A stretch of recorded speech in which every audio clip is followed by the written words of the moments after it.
thank you so much for joining us today. We are here with the lovely Virginia Lombardi, who is currently in cosmetology school at Paul Mitchell, and she is going to talk to us a lot about making the decision to start finding your passion and taking the plunge. And I cannot wait to dive into this. I will tell you, Virginia is one of my besties, and we are really in for a treat and some fun. So, I know we were just talking about this, but when did you have the idea that you love hair or wanting to go to cosmetology school? And I know for you, this is a lot about making people feel good. It is. It's a lot about making people feel good. I think I really first wanted to go probably in high school, which, for those of you in the back, was 2004. So it's been a long-standing dream, y'all. It's 2017. So I just knew I wanted to go, and I thought maybe it's not for me. What if I'm not good enough? What if it's a pipe dream? And so I just put it on the back burner, started college, got a couple really great jobs. Those kept opening awesome doors for me. And I just kept saying, maybe next year, maybe next year, maybe next year. And I know that it wasn't like an easy decision because obviously school takes a lot of time. It costs a lot of money. Yeah. And it is a huge commitment. And I know for a lot of people, and myself included, when I was in school, I had jobs and I was working really hard, and it's not easy. But kind of talk to me a little bit about, since you've started, is it worth it? Yeah. I mean, there are days that I get up and I just think, oh my gosh, am I a crazy person? Like, did I make the wrong choice? I'm about to turn 30. I went back to school. Like, what is wrong with me? But it's not the wrong choice. And I've wanted to do it for so long. And I remember one of my sweet friends saying, if you get to the end and you hate it, it's another skill you have. Yeah. And you're never going to do yourself an injustice by getting another skill. Right. So I just thought, heck, dive in. I know a lot of people who think about going back to school or do, and it's kind of what you put into it.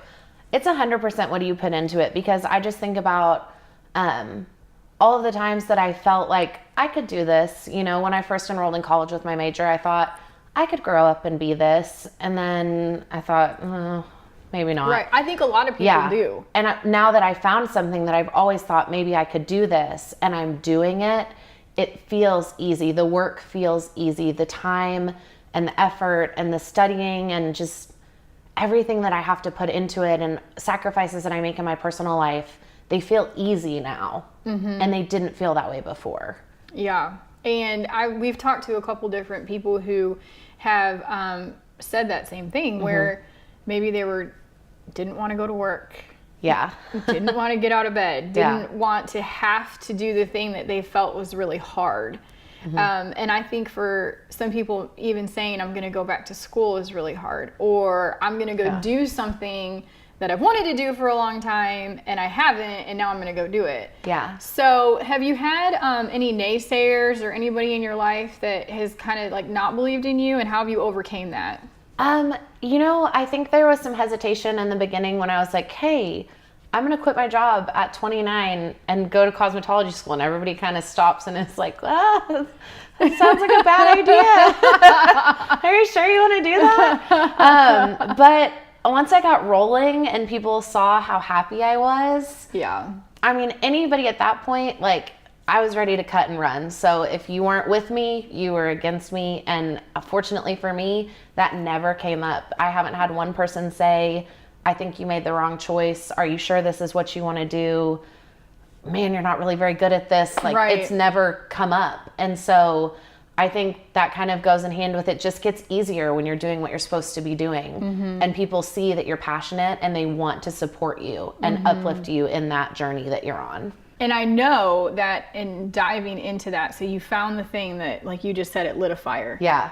And so you learn from that. You want to learn. You want to practice. You want to do it. You spend time doing it. All of a sudden, what was work is all you want to do. Yeah. It never feels like work. I mean, even on days that I'm really busy, that I have a waiting line at school for people that are wanting to get in and get their nails done and stuff like that.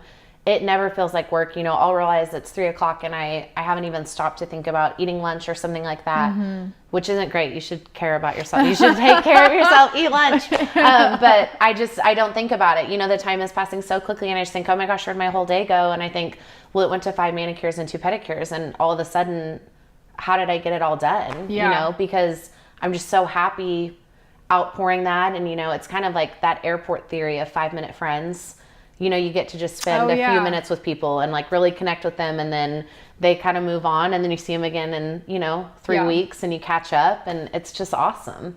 And I think that emotion right there, when you get to connect with them, is so important. It's so important. Because we've talked a lot in these interviews about business, and I really wanted you here because you are such a great people person. And your presence with people and they're in your life, do you think that in feeding into that, when you take that emotion and you take those relationships and then you look at business, is it about business or is it about just the people and kind of doing that connection and getting that connection? I think they probably go hand in hand. I've always tried to be somebody's most supportive person that I can be. If you're really going for something, I want to support you to the fullest with everything that I have. I want to be as supportive as possible for you. I want to, give you everything. I want to be your number one cheerleader. I want to be there with you every step of the way. And in turn, when I went into business, essentially for myself, starting cosmetology, it came tenfold back to me. And people want to support me. And people want to show up and, share my Facebook and social media posts and say, we're so excited to get in with you. We're so excited to be with you. And, so it started as a connection that for me, fortunately, with what I do is going to turn into a business. Well, and you started Lux Lamb Styles. I did. I started Lux Lamb Styles, coined by this genius over here. It's a cute name. It is a pretty cute name. My main name is Lamb, since we introduced me as Lombardi, for anybody else that thinks that's pretty weird. That doesn't really make any sense.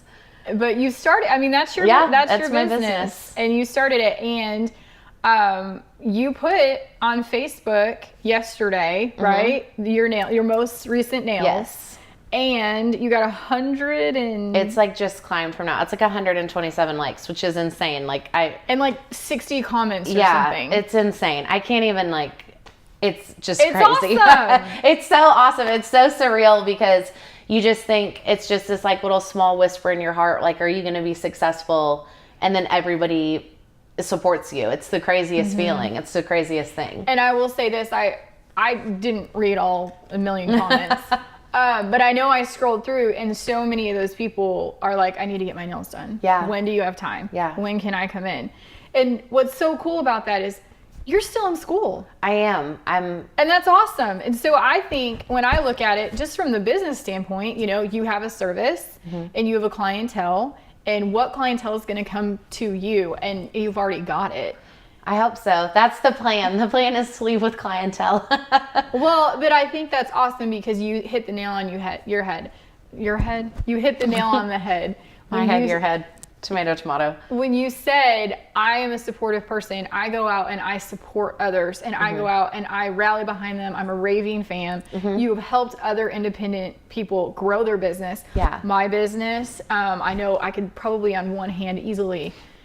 You're a raving fan for all of these people, and all of these people are going to rally and show up for you. And I think that is such a good nugget of wisdom. It really is. If you go out and you're kind and you have something to offer to people, even if it's just a word of encouragement as you pass them by, that's moments that people never forget. And I have been so thankful that has been able to be returned to me in times that I needed that encouragement in my business and in my personal life. So, just being so supportive of other people is, to me, kind of the key to all of it, because you're only going to climb higher with other people with you. Other people supporting you and rallying behind you. And I love that. And I love the fact that the internet has really infiltrated everything. It is. And so we can grow our businesses and ourselves and be our own businesses and follow our passions and share those and create spaces online that never were there before. Yeah. And now all these people know that you're doing this. And so you can leave and start to grow your clientele with it. You've already started your own business while still in school. So cool. And so many people think that that's hard. Did you find it hard? I think that maybe fear made it seem hard, if that makes sense. Yeah. It wasn't hard. None of it was hard. I made a Facebook page, y'all. It took me 30 minutes. You should do one. But there was a lot of fear behind it, and the fear made it scary, and the scary made it hard. And Right. but the actual doing it was not hard. Right. And then the people showed up because of who you are. Yeah. I know. I'm so excited for you. And I just really wanted to drive that point home because I know your success comes from the people that love you. Yeah. And because turns out you're pretty amazing at this. Oh, thank you. I can't believe I figured it out so late in life. Well, you shared with me, and I hope it's okay that I say this now, but that you were really proud of yourself. I was, for the first time in my life, and I will say this time and time again, if you're not doing something you're proud of, leave. Like, you could feel so good about yourself and you could feel so proud about yourself. Like, leave what you're doing if you're not proud of yourself. It's not worth it. There's no amount of money that's worth it. Just leave. I'm driving at home. I'm staring at you. Just leave. Don't do it if it doesn't feel good. Because when you feel good, your whole life transforms. You transform as a person. Yeah. My entire life has changed since January. So let's talk about transformation for a second, because I think that when you do find your passion and you chase it down and you get to really start to experience what you're good at, and then you feel really good, what is that? Has that like affected your personal relationships or other things in life? Yeah. I mean, obviously everybody wants to be around someone who's happy and joyful. I mean, that's the goal, is that everybody's really happy in what they're doing and we're happy to be around each other, and that kind of goes out, puts some good energy in the weird world we live in right now. And I mean, this has completely changed my life since the start of January. I mean, things have just completely changed. My attitude towards things have changed. The way I see the world has changed. My attitude for gratitude has changed. I'm not sure what made it happen, but something just clicked when I finally realized that I was really happy finally with doing what I was doing. I think that pride in yourself and in loving what you do, and then also just knowing you always could, and then you did it. Yeah. And I think a lot of times we live in our head and we have an idea, and for whatever reason, we don't actually take action. And taking the action and testing the waters and really putting yourself into it, these amazing things come out of it. Yeah, I mean, I had interviewed with Paul Mitchell twice before I finally decided to go. Once was like 3 or 4 years ago, and once was in the summer of 2016. And then a week before classes started in 2017, I called the administration and I was like, I need to start on Friday or I'm never going to do it. I'm bringing you money today. Do you have a spot for me?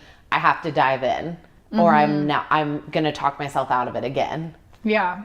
And here you are, and your whole life is like... And my whole life is better because of it. That's awesome. I think that is so cool. And I know that feeling, and that is one of the reasons I wanted to do these, because I want people to see, A, like the happiness that's literally like exuding from you, and B, to hear that it's never too late. It doesn't matter how long it takes. And I can see just in learning that you're going through in school right now.